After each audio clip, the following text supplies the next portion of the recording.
we had to find an organization that we were willing to interview, and we needed to find a certain aspect of program and design that we wanted to focus on. Okay. And initially, when we chose SOS, there was so many different aspects that we wanted to look at, but we had to narrow it down. So we decided to focus on the planning and design part, figuring out what's your objective, highlighting your blueprint for your organization, and then setting up all those little ways you're going to achieve it. Oh, hi, I'll ask the next question. As Michaela mentioned, thank you so much for helping us out Yeah, no by problem. My pleasure. so our next question would be, what part of the planning process makes you guys more hesitant, and how did you guys overcome this? Okay, so the biggest obstacle, because this is like a community organization and nonprofit, and we don't have any main donor or funder, it's always to do with funding. So at the base, like we don't exist if I don't keep getting money.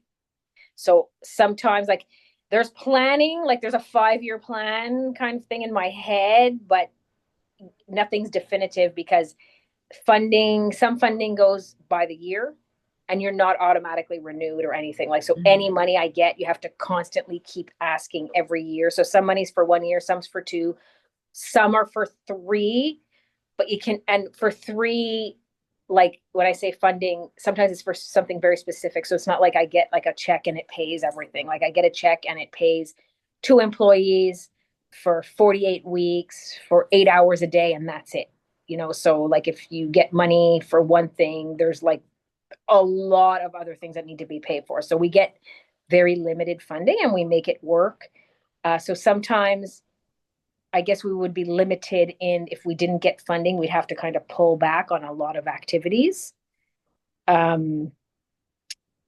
So yeah, I guess that would be like the main issue. Funding comes into it. So sometimes we can do very different things depending on how much, funding we have access to. I can hire different amounts of people depending on funding.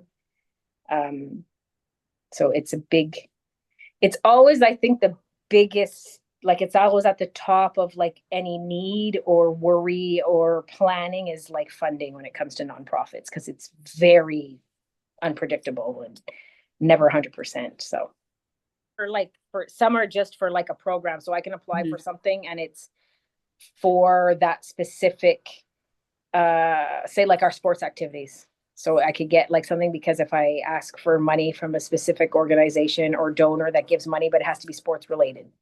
So that's like just for that. And it helps. It doesn't pay everything. It always just helps. Then other things I would say average are 2 years.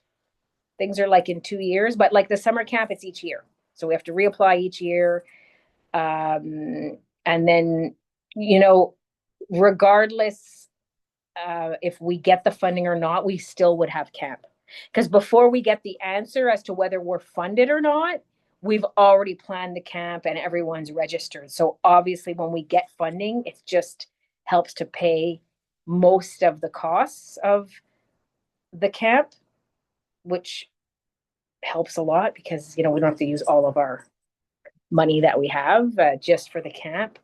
But yeah, so like there are some activities that whether or not we get funding or donations, we'll still do the activity.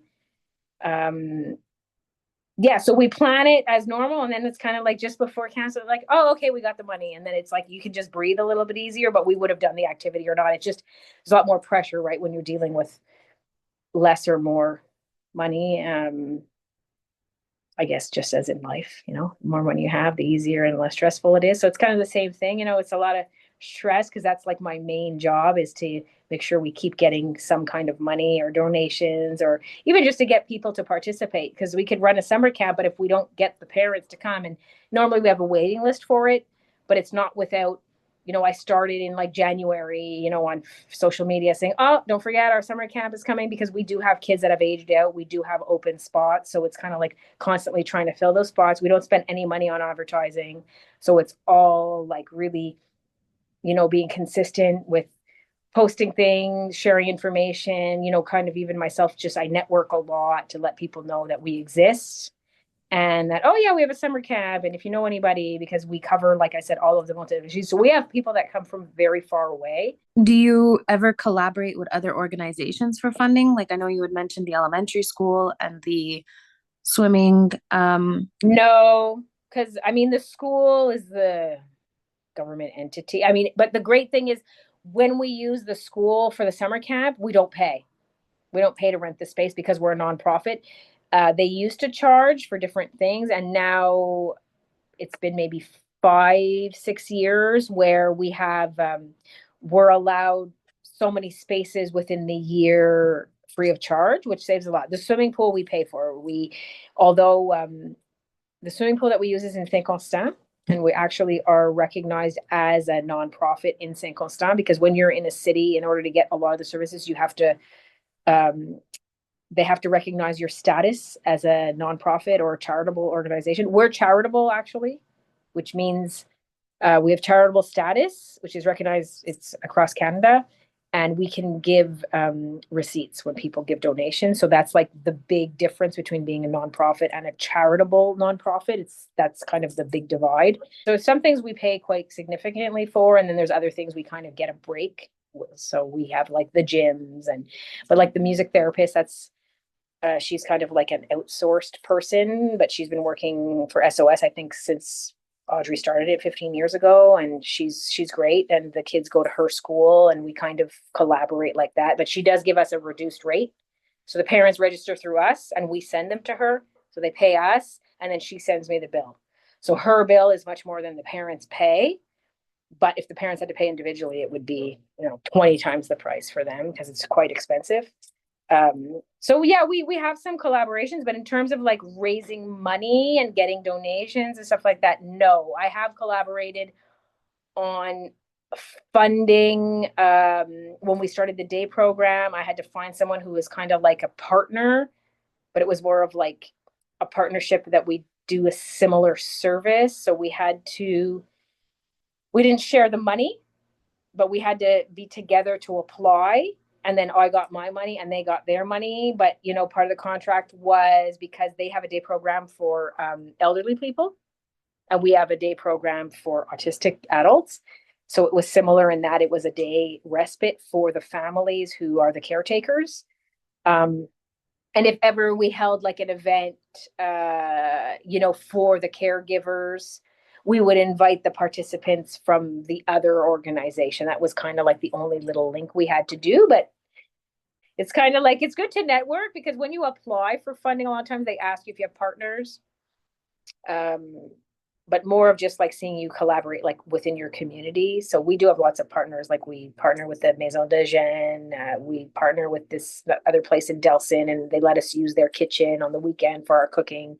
Because here we were doing activities, but we don't have a kitchen. We have like a closet with a ninja, like a little oven, but we make bread and everything in it. It's like a ninja oven, and we have a hot plate like for camping. So they make pasta. We've made spaghetti sauce. So we really like make it work all the time. Trust me, if you give me an idea, I'll make it work here. with $20, I can like get it going. So yeah. So for funding, no, nobody's sharing any money at all.